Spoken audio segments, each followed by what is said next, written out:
Congress party के media department के chairman Pawan Khera इस वक्त हैं और हम लोग हैं मुंबई में, क्योंकि मुंबई में महाराष्ट्र चुनाव को लेकर तरह तरह के बयान हो रहे हैं। बटेंगे तो कटेंगे, तमाम और बयानबाजी है। पवन जी, तमाम बयान आ रहे हैं। एक तरफ योगी जी कह रहे हैं कि बटेंगे तो कटेंगे, मोदी जी कह रहे हैं कि एक रहेंगे तभी सेफ रहेंगे। क्या लग रहा है इस बात से? पोलराइजेशन का डर तो आपको नहीं सता रहा कि पोलराइज हो रहा चुनाव? बात पोलराइजेशन का बिल्कुल नहीं है। बात यह है कि ये नारे संविधान पर सीधा सीधा हमला बोला जा रहा है।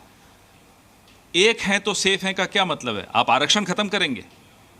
अरे एक बनाना है सबको, सबको न्याय मिलेगा तब जाकर वो एक होंगे, और जब एक स्तर पर आएंगे तो वाकई सब सेफ रहेंगे। ये नारा सीधे सीधे इशारों में संविधान पर और आरक्षण पर, संविधान की मूल आत्मा पर हमला बोला जा रहा है। जिनको समझ में आ रहा है वो समझ रहे हैं इस बात को। लेकिन एक बात और, प्रधानमंत्री तो कह रहे हैं कि आदिवासी, ओबीसी और दलित, इनको एक होने की जरूरत है। इसका मतलब क्या है? भाई पूरे देश को एक होने की जरूरत है, इसमें उनको कोई आपत्ति है क्या? क्यों नहीं बोलते कि पूरे भारत को, एक एक भारतवासी को एक होना चाहिए, 140 करोड़ लोगों को एक होना चाहिए? बोले ना, हिम्मत दिखाएं। हम तो हमेशा कहते हैं पूरे देश को एक होना चाहिए, और हमारे नेताओं ने अपनी जान की कुर्बानी दी है देश को एक रखने के लिए। इन्हें उसमें भी आपत्ति है। किसी एक जाति को कहोगे एक हो जाओ, किसी एक धर्म को कहोगे एक हो जाओ, तो संविधान कहाँ गया फिर? पूरा देश एक होना चाहिए। इस पे प्रधानमंत्री को हम चुनौती देते हैं। आइए और कहिए कि आप इससे सहमत हैं या असहमत हैं। लेकिन बटेंगे तो कटेंगे तो बड़ा जबरदस्त चल रहा है। पूरे बीजेपी का नारा इसी लाइन पर है, बटेंगे तो कटेंगे। आप लोग महायुति के लिए है, आपस के लिए है। अच्छा। योगी, आपने देखा देवेंद्र फडणवीस की बड़ी बड़ी होर्डिंग्स में अभी देखते हुए आ रहा था, अमित शाह गायब है उस होर्डिंग्स। बट गए, भाजपा अंदर से बट गई। क्यों नहीं अमित शाह की फोटो है? हम ये जानना चाहते हैं। देवेंद्र फडणवीस के पोस्टर्स पे कहां से उनको ये निर्देश मिले हैं कि अमित शाह की फोटो नहीं होनी चाहिए? अमित शाह की फोटो आपको देवेंद्र फडणवीस के हजारों होर्डिंग्स, करोड़ों रुपए खर्च करके जो लगाए हैं, नदारद मिलेगी। क्या हुआ? बट गए।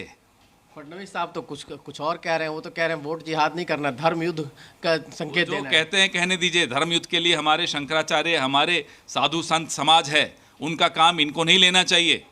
ये उनका भी अपमान कर रहे हैं। धर्म युद्ध करेंगे? बात संविधान के युद्ध की है, संविधान सम्मत युद्ध की है, बात न्याय के युद्ध की है। बात यह है कि दलितों, शोषितों, वंचितों, पीड़ितों को कैसे न्याय दिलवाया जाए। बाबा साहब अंबेडकर की ज़मीन पर खड़े होकर इस तरह की संविधान विरोधी बातें करेंगे?